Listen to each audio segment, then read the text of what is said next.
What's going on? Thank you for clicking this video and welcome to Nerds of the Round Table, where we talk about Marvel, and more Marvel.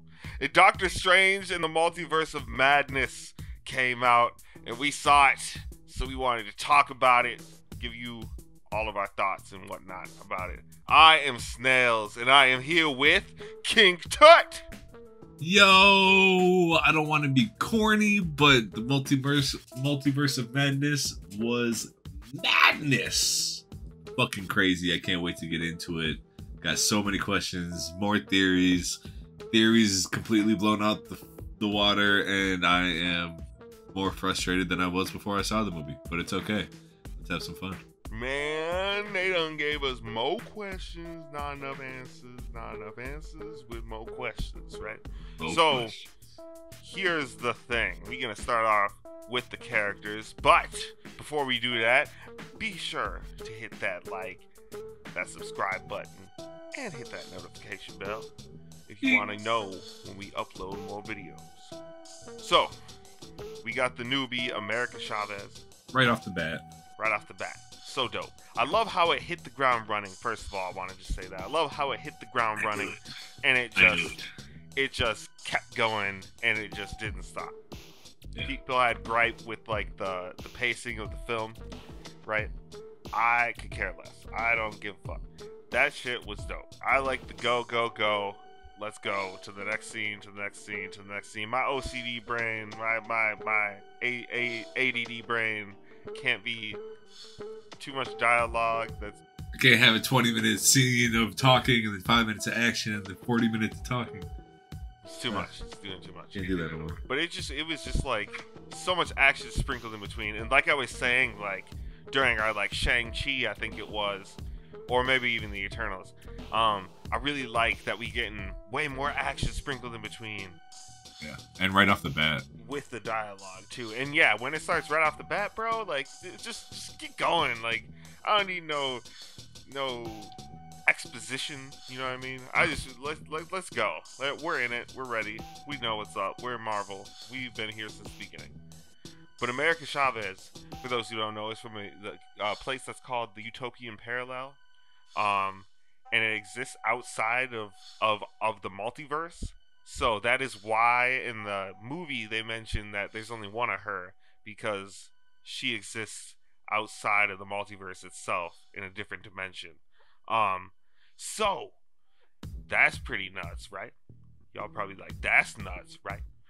But these two mothers sacrificed themselves and became basically one with the multiverse after disintegrating to save their daughter, America, from being killed. And then we get like all the Illuminati members, right?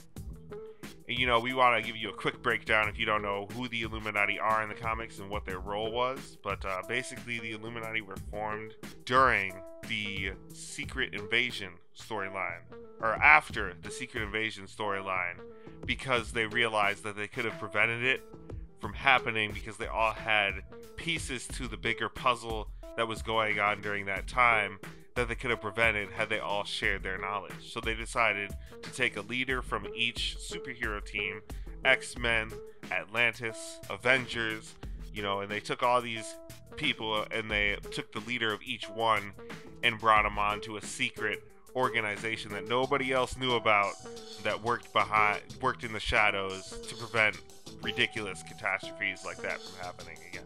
And in the comics, it was Namor, Professor X, Mr. Fantastic, Iron Man, Black Bolt, Doctor Strange. And here we have Black Bolt, Captain Marvel, Captain Carter, Professor X, Mordo, Mr. Fantastic. I want to break down Black Bolt real quick. For those who don't know, Black Bolt is the king of the Inhumans. The Inhumans were made by the Kree to be a weapon of war. The Kree abandoned this mission, erased all history and knowledge of the Inhuman Project from all of the Kree database. And basically, it's all forgotten about, so they all basically destroyed the knowledge, destroyed the Inhumans, so they thought, but a fraction of Inhumans still lived on the moon of Earth. And Black Bolt is the king of the Inhumans. Black Bolt, as you saw, with a whisper, disintegrated their universe's Doctor Strange. Black Bolt cannot speak because the smallest word, or the quietest word that he says causes immense devastation. He also has the ability to fly, superhuman strength and speed and all that. So that's really the main power that Black Bolt's known for. Which is why he didn't talk. Which is why it's very uncharacteristic that he talked when when that unfortunate situation happened to him. But then we got Mr. Fantastic, right? Right, Mr. Fantastic, probably the most important character in this lineup right now that we just saw, because of the fact that Strange said something very cute that just like got my mind racing, right? Strange said, "Didn't you guys chart in the 60s?" Now, that got me immediately hyped because, like, the rumor has always been for the MCU Fantastic Four to be introduced as this group of individuals that went into space in the 60s or somehow got involved in Pym particle tech and went down to the quantum realm and somehow got lost in the quantum realm for years. And basically, the quantum realm is going to be the way the Fantastic Four, the MCU, gets their powers rather than going into space. Which is why they introduced Janet Van Dyne, who then manifested powers from being in the quantum realm. As we know, time works differently in the quantum realm depending on where the Fantastic Four are. They could still look exactly the same as they did. The reason why Janet Van Dyne probably aged is because she was somewhere different than they are, possibly, maybe.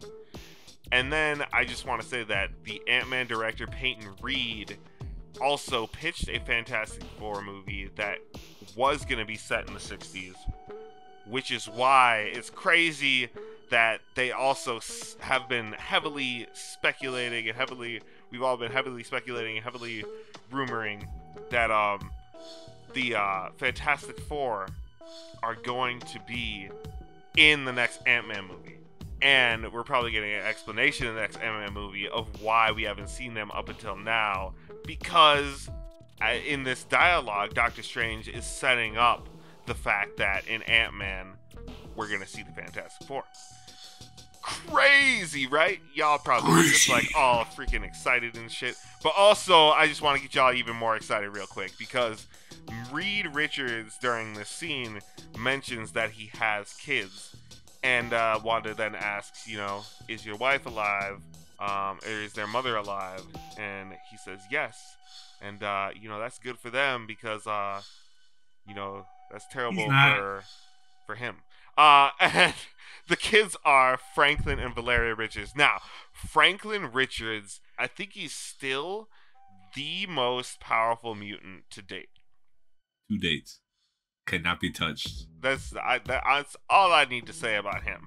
Second of all, Valeria Richards, Reed Richards, and Doctor Doom are the three that constantly swap as the smartest in the entire Marvel universe. So there you go. You got some two kids there with potential. They mention their names. They could possibly come. That is going to be ridiculous. There are going to be some OP fights. We can get Franklin Richards versus the Beyonder, or some crazy like that. Franklin Richards versus Galactus, or something crazy like that. It's going to be just nuts.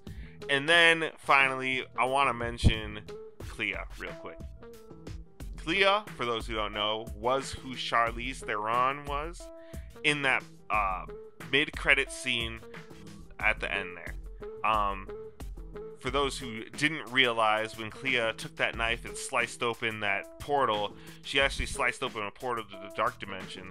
And the Dark Dimension, as we all remember, is where Doctor Strange 1 ended, where he said, "Dormammu, I've come to bargain," over and over and over again. I think they said Dormammu a whole bunch so that y'all would remember Dormammu later, because Clea is Dormammu's niece. Clea is Dormammu's niece. That is correct. That's wild, right? So Umar is the sister of Dormammu, and Umar is the mother of Clea, and Dormammu and Umar are the rulers of the Dark Dimension, and Clea is the Sorcerer Supreme of the Dark Dimension. Doctor Strange is the Sorcerer Supreme of the Earthly Dimension, which is insane, right? So, just wanted to break down all them crazy new characters we just got real quick. Now we're going to go into some important details that we saw throughout the movie. So, Feige has confirmed that Loki was the catalyst to everything that happened in Spider-Man No Way Home and everything that's happening in Doctor Strange The Multiverse of Madness, and possibly everything that's going to happen in Ant-Man Quantumania, and anything else that has to do with the multiversal aspects of the films. Now, we learn about what's called a gap junction. The gap junction is where in What If, the Watcher was watching everything unfold in the actual universe. It's the space in between universes. The Book of Vishanti, as they said, is basically like a counter to the Darkhold. The Darkhold being the Dark Book, Book of the Damned, right? The Book of Vishanti is essentially the Book of Light. Has a whole bunch of defensive spells, no offensive spells, none of that. It's only defensive spells to counter whatever the Darkhold throws at you.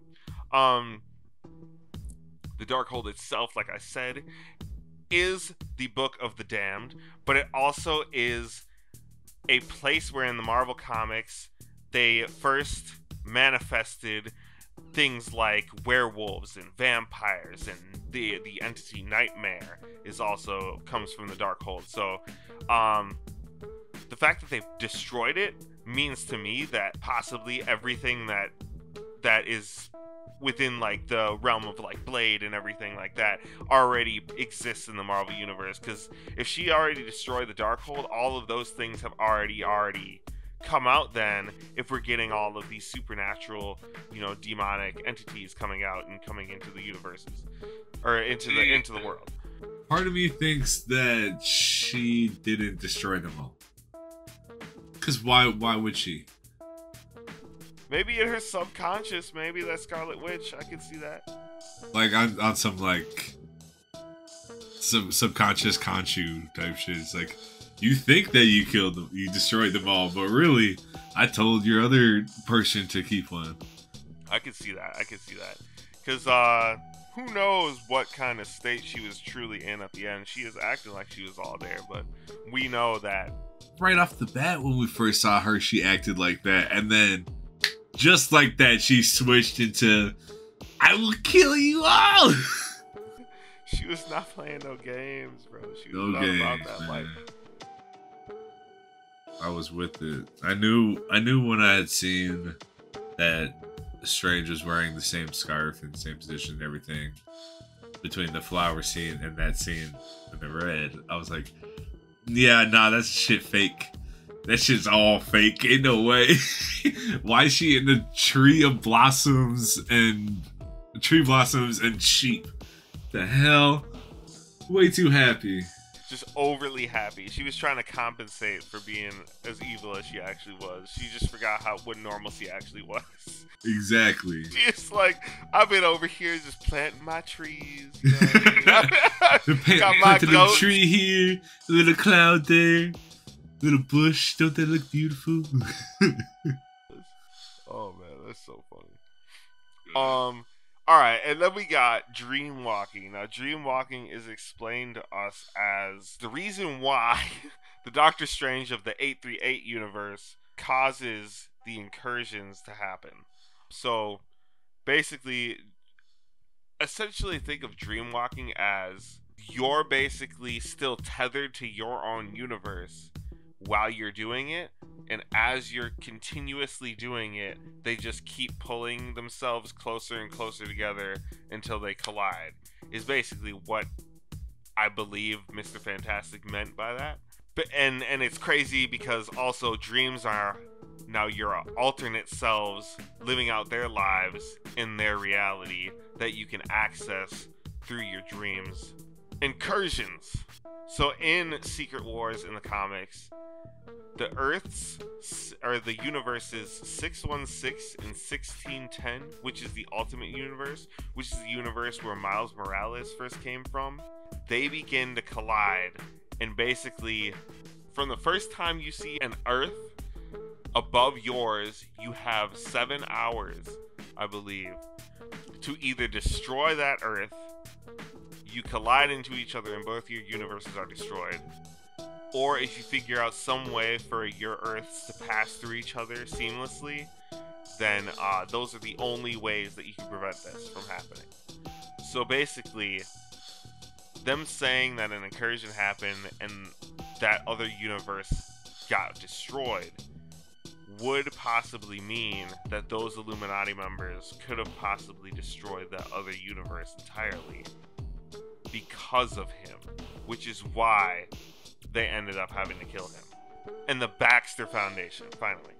The Baxter Foundation is, basically the Baxter building, but in this universe, it is...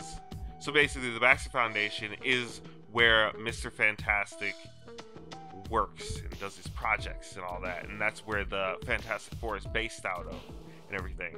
So that the fact that they're dropping that name too, big implications there for like Ant-Man and when they come in and their influence that's gonna happen later on in the MCU. But anyways, you have been listening to Nerds of the Round Table. Be sure to let us know what your favorite part of this movie was, who your favorite character was, and if you had any issues with it, let us know that too, because we love to hear what people don't like. We want to know. And we love to hear what people like. But you have been listening to Nerds of the Round Table. Peace, love, and chicken grease. Peace out!